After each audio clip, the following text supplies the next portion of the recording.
Certo, agora que a gente criou as nossas classes jogo.lua e nave.lua, faltou a gente testar para ver se está tudo ok. Então eu vou executar o jogo aqui e ver se tem algum erro. A gente percebe que já tem um erro, já tem alguns erros acontecendo. Esses erros estão acontecendo porque aqui na hora de utilizar o require para chamar os arquivos classic.lua, jogo.lua e nave.lua, como esses arquivos são arquivos Lua, a gente não pode utilizar o .lua aqui na extensão. Então é só colocar o nome do próprio arquivo sem a extensão .lua. Então é bom que a gente fique atento para as próximas classes, né, os próximos arquivos que a gente criar na hora de chamar, não precisa colocar o .lua aqui. Então eu vou executar. Beleza, nosso jogo já tá executando. Vamos fazer o seguinte. A gente viu, né, que o main está chamando um jogo, que por sua vez cria uma nave aqui e executa os métodos update e os métodos draw. Só que como a nave não desenha nada na tela, nada acontece. Então a gente vai fazer um teste aqui para ver se está tudo funcionando normalmente. Vou chamar aqui o método love.graphics.draw. Eu vou desenhar, ao invés do draw, eu vou chamar o print para desenhar um texto na tela. E ver se está tudo funcionando. A gente percebe aqui que o texto foi desenhado na tela. Então a gente pode continuar. Nessa aula a gente vai fazer a movimentação da nave. Tá? Então o usuário o nosso jogador, ele vai utilizar o teclado para fazer a nave se movimentar. Antes disso, a gente vai definir alguns atributos para essa nave. Eu vou dizer o seguinte: a minha nave ela vai ter uma posição X, uma posição Y. Por enquanto eu vou colocar aqui, sei lá, a metade da tela, 400 e 300. Tá? Lembrando que aqui o 400 atribui ao X e o 300 atribui ao Y. A minha nave vai ter uma altura e uma largura, self.largura, self. Esses aqui eu vou colocar um sobre o outro para ficar mais organizado. Self.altura. Por enquanto eu vou dizer que a largura da minha nave é 50 e a altura também é 50. Outra coisa, eu vou definir a velocidade da minha nave. Tá? Então eu vou criar uma variável, um atributo chamado velocidade e vou colocar o valor desse atributo como 200. Essa vai ser a nossa velocidade inicial. Agora eu vou desenhar a minha nave na tela. Então eu vou chamar o método love.graphics. Vou desenhar como um retângulo, então eu vou chamar de rectangle. Vai ser um retângulo preenchido, então eu vou utilizar o valor fill aqui. Vou chamar primeiro o atributo x, depois o y. Agora eu vou chamar a altura, a largura, desculpem, e a altura. Beleza. Vamos ver se a nossa nave aparece na tela. Certo. A nossa nave já está na tela, é um quadrado, né, de 50 por 50. Ela está na posição x 400 e y 300. Né? Então, a partir desse ponto aqui é que ele começa a desenhar. A origem, né, é sempre no canto superior esquerdo. Né? Então, ele começa a desenhar a partir daqui e ela tem 50 de largura e 50 de altura. Mas se eu tentar movimentar a minha nave utilizando o teclado, nada vai acontecer. Por quê? Porque eu não criei essa programação ainda. Tá? Eu só pedi para desenhar aqui no método draw. Para fazer a nave se mexer, a gente vai criar um código, né? O nosso código vai ter que ser criado dentro do método update. Tá? E a gente vai verificar as teclas que o usuário pressionou para fazer essa movimentação. Então eu vou fazer o seguinte: se love.keyboard is down, vamos começar com top.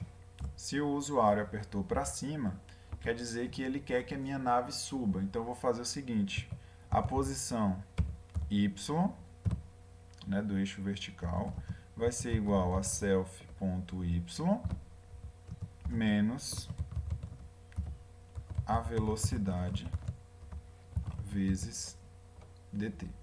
Se não, se ele apertou a tecla para baixo, lembrando que aqui são as teclas direcionais do teclado, o meu Y, ao invés de subir, ele vai descer. Logo, eu vou acrescentar aqui a velocidade vezes o dt. Só relembrando, eu multiplico sempre o dt vezes a velocidade para que isso aqui não cause uma diferença, né? Uma diferença de execução, né? Se eu não utilizar essa variação do tempo aqui, corre o risco da minha nave se movimentar mais rápido em um computador que roda mais frames por segundo e se movimentar mais lento em um computador não tão potente. Isso aqui é uma forma de garantir que o nosso jogo que a nossa nave vai se mover com a mesma velocidade, né? A gente vai ter a mesma experiência do jogador, independente do computador que ele esteja utilizando. Agora eu vou fazer o mesmo processo para verificar se o nosso jogador está querendo mover a nave para a direita e para a esquerda. Então eu vou verificar se ele apertou aqui a seta para a esquerda. Então agora eu vou alterar a posição X. Se ele apertou a tecla para a esquerda, eu vou diminuir em relação à velocidade, mais uma vez multiplicando por dt. E aqui eu verifico se o jogador está se movendo para a direita. Right, basicamente aqui é a mesma função. A diferença é que ele vai somar a velocidade à posição x. Beleza. Então isso daqui está sendo chamado dentro do método update, né? Ou seja, a cada frame ele verifica se o usuário apertou para cima ou para baixo, para a esquerda ou para a direita, e muda a posição x ou y de acordo com essas teclas pressionadas. Então eu vou executar o jogo para ver se está tudo ok.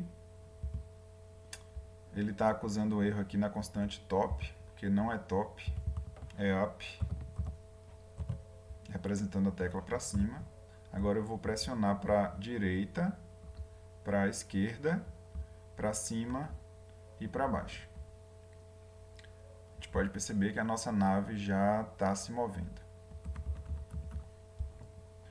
A gente está chamando aqui todo esse código dentro do método update. A gente poderia criar um método chamado mover, que pertence à classe nave, e simplesmente fazer uma chamada a esse método aqui. Vou criar aqui function nave mover. Mover vai receber dt também, né, porque eu vou precisar desse parâmetro para multiplicar pela velocidade em todos os casos. E eu vou recortar, né, esse código aqui e colocar dentro de mover. Beleza. Se eu executar meu jogo agora, nada vai acontecer, porque dentro do método update eu ainda não estou chamando o método mover. Então eu tenho que fazer a verificação, eu tenho que fazer a chamada do método aqui dentro. Vamos testar. Prontinho. Nossa nave continua se movendo. Agora a gente tem o update aqui um pouco mais organizado. Posso até colocar um comentário aqui. Faz a nave se mover de acordo com as teclas pressionadas. Beleza. A gente percebe também uma situação, né? A nossa nave, ela se move, porém ela atravessa, né, os limites da tela, né? A gente não fez nenhuma verificação para que isso não ocorra, tá? Então, eu vou fazer duas coisas. Eu vou primeiro aumentar a velocidade, tá um pouco lenta, e a gente vai fazer essa verificação aqui para a nave não ultrapassar os limites, ela ficar dentro da tela do nosso jogo. Para isso, eu vou chamar um método aqui chamado manter na tela.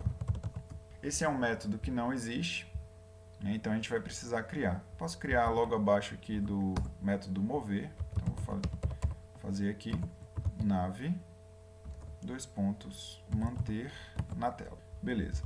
Como é que eu faço para verificar que a minha nave ela está na tela ou ela está tentando ultrapassar os limites da tela?